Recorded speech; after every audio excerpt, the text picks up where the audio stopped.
tem placa preta, claro. Picadinha, tá bom? Fica esperto. Eu nem imaginava isso. Nem imaginava que ia parecer essa coisa pra cá. Não imaginava mesmo. Ninguém esperava isso. Pra acontecer uma dessa, né? E ninguém esperava, porque ninguém esperava uma coisa dessa.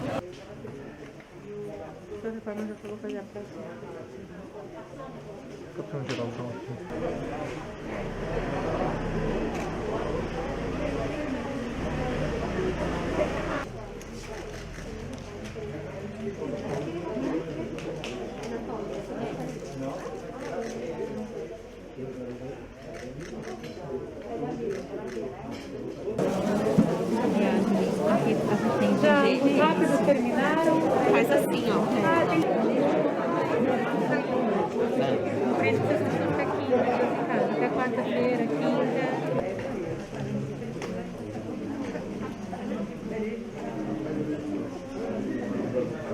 Então agora nós estamos num outro momento da epidemia, né? Então agora, resolvido um problema, agora nós temos que atuar mesmo, né, na velocidade de contaminação, quer dizer, na taxa de contaminação, né? E daí a necessidade de reforçar, né, as atividades com as regiões mais carentes, as periferias das grandes cidades, os menores municípios, no sentido de que eles façam aí, né, o entendimento do que é que está em jogo, e façam uma adesão grande aí às medidas de combate que nesse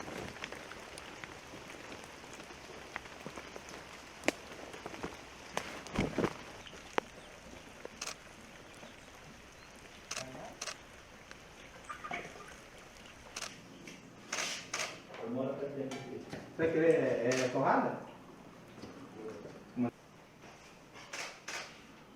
Tá quente demais? Tá. Tá quente. Tá preto, como umas torradas. É uma coisa difícil, viu? A gente não pensava que a gente ia chegar nesse ponto aqui, né? Porque é um lugar bem isolado. Mas infelizmente chegou e, né? Graças a Deus, quem pegou foi só eu, o resto.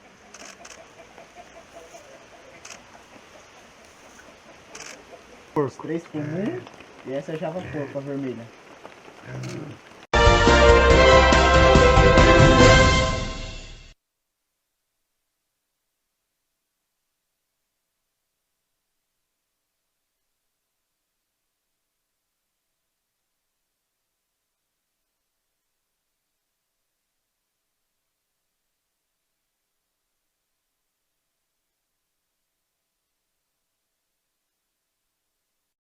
We reported today in the journal Nature that the Ad26 based COVID-19 vaccine protected rhesus macaques against a SARS-CoV-2 challenge.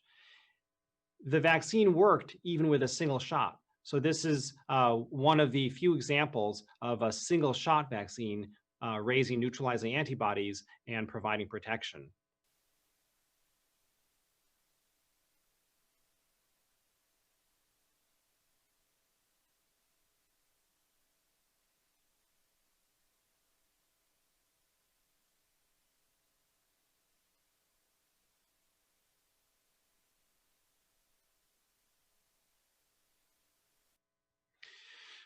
The vaccine is an attenuated common cold virus called an adenovirus.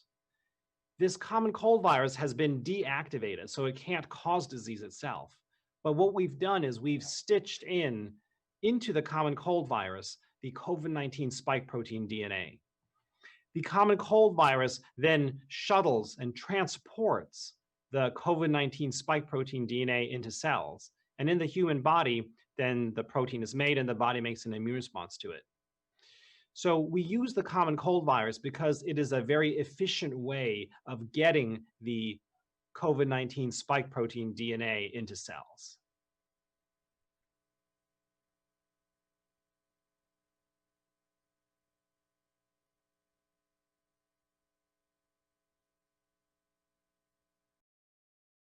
So this is a collaboration with our industry partner at Johnson & Johnson. And we started phase 1/2 clinical trials last week in Belgium and this week in the United States. If all goes well, then, and if the trial is successful and not delayed, then this vaccine is on a trajectory to start a large phase 3 efficacy trial starting in September.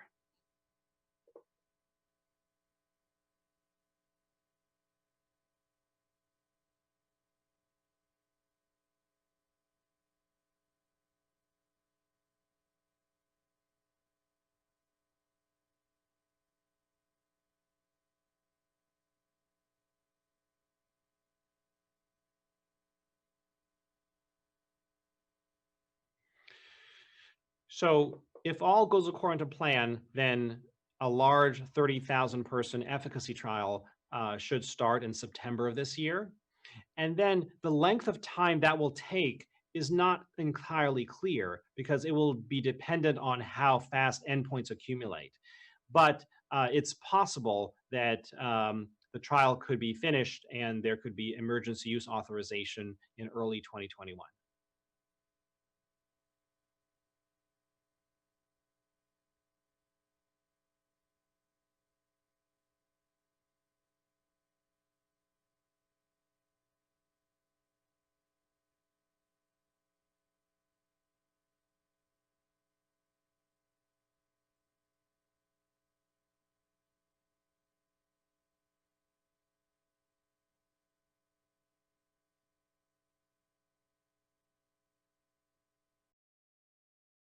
The desire to move forward quickly takes substantial programmatic and financial risk on the part of the companies. For example, the companies are starting to mass produce these vaccines even before they know whether they're actually effective or not.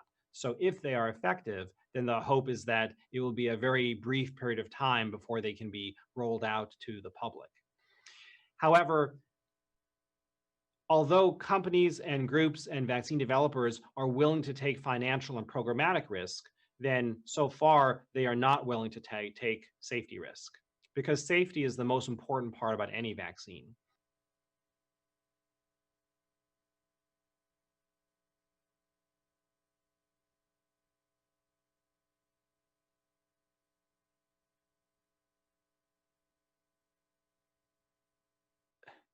This is not a race among different vaccine developers or a competition amongst different vaccine developers. This is really a coordinated global response to a global pandemic. And what we need is actually, we actually need multiple vaccines to be successful, because we have over 300 million people in the United States, and we have more than 7 billion people in the world. And no single vaccine supplier will be able to supply the global market in a short period of time. So we actually need and want multiple vaccines to be successful.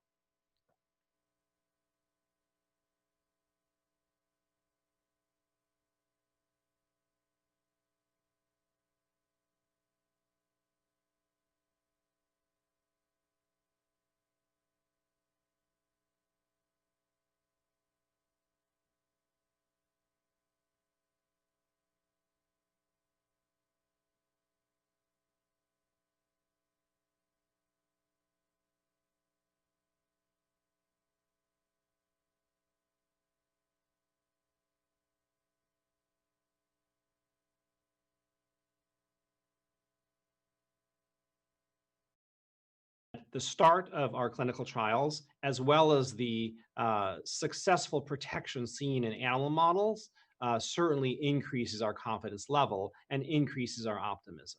So at this point, I would say I'm cautiously optimistic, but anything can happen in the context of clinical trials, and so we don't want to be overconfident either.